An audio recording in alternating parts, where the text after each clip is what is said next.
Welcome back as we head up to 12 minutes away from 7 o'clock. Stage 4 blackout still very much in place at the moment. Let's talk about revenue collection for a moment. It's a big issue for the City of Tshwane. They're on something of a collection blitz, targeting numerous residential estates that owe the municipality millions for electricity, but it is offering amnesty for defaulters until the end of this month. Let's get the latest from MMC for Finance for the City of Tshwane, Peter Sutton, joining us this morning. Mr. Sutton, good to have you on eNCA. I appreciate it. Just how bad are the books at the moment? How much exactly are you looking to recoup? Well, look, we have a major culture of non-payment, which is results in a quite an under-collection in revenue. As you know, from a liquidity perspective, we are in a negative cash flow or cash ratio at the moment. And we've got quite a bit of work to change the culture of payments. So on average, what we have at the moment is a payment culture of about 58% of people paying current accounts. Our collection rate in terms of National Treasury guidelines are sitting at about 95%. But it's actually a misrepresentation of what's going on at the moment. And this affects us with aspects like Eskom, as you have seen in the media. That's right. Yeah, Eskom a couple of weeks ago as well, demanding money from the City of Tshwane. The City of Tshwane didn't have the money, and here we are having a blitz at the moment as well. There's always an issue, though, isn't there, Mr. Sutton, with regards to people who can't pay and those who can pay. They're just choosing not to. We've seen that before as well. How do you handle those who just aren't paying? They don't want to pay. Yeah, that's what we're focusing on at the moment. In terms of people who simply can't pay because of economic circumstances or life just happening in general, we have affordability assessment committee. We have other avenues for them. But as you rightfully point out, there are people who can pay and simply just have this entitlement that they won't.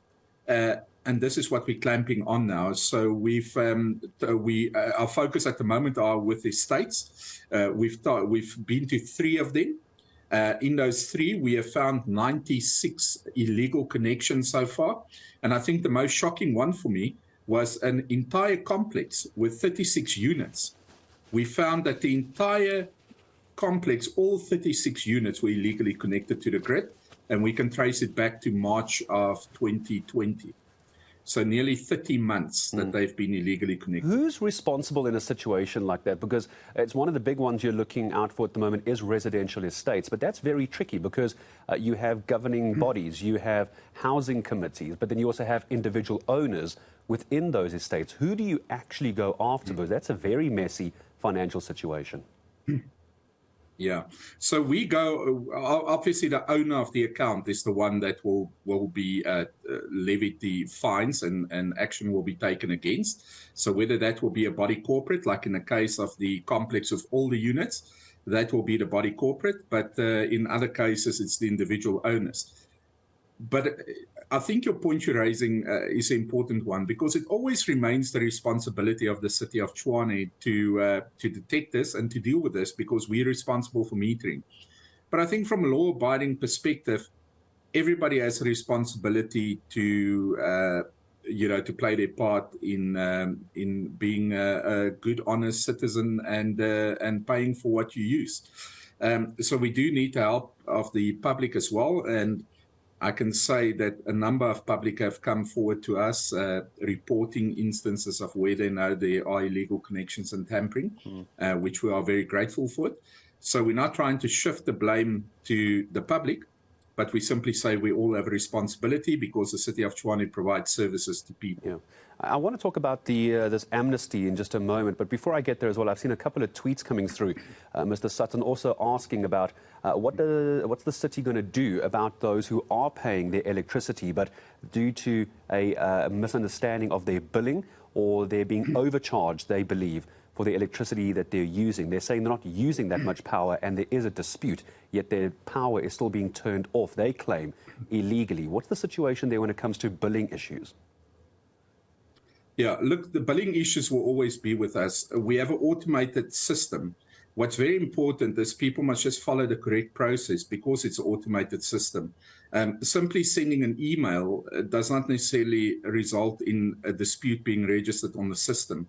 We have various avenues. We have a Zoom billing platform where people can speak to consultants directly. that we have the call-in center, we have the walk-in center, we have eTshwane where people can raise an issue.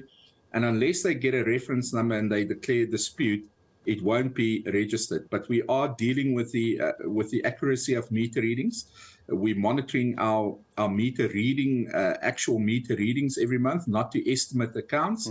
And after our 21 portions we have, 19 of them were sitting over 90% in the last month with actual readings. 2 of them are still very low, and we're dealing with that. Those are aspects of intimidation and other problems. But mostly it's over 90%. And I think that's part of the problem now, because we're actually correcting the accounts. Often now they're still incorrect, or large bills coming through because they might have been estimated at a lower consumption. Now it's corrected. But we are focusing on dealing with that. And if people follow the correct process and get a reference number, the automated system will not trigger credit control. The world of reference numbers. Those are always fun. Very quickly, Mr. Sutton, as I say goodbye to you, let's talk about this amnesty period for a second. What is that and how does someone apply? Thank you. All the information is available on the City of Tshwane website. The amnesty is there for 2 months, from the 1st of August until the 30th of September.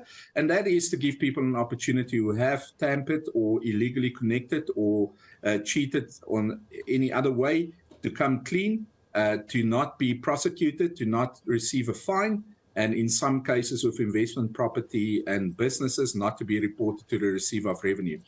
We upped the fine schedule in Tshwane to 200,000 Rand for individual households and 10 million for businesses. And what we have decided to do is, before we come down and start implementing this, we first want to give people an opportunity to make amend, and for us to normalize them and just to not take any further action against them. So it still runs until the 30th of September, and a lot of people are making use of that. So we're very grateful. Yeah.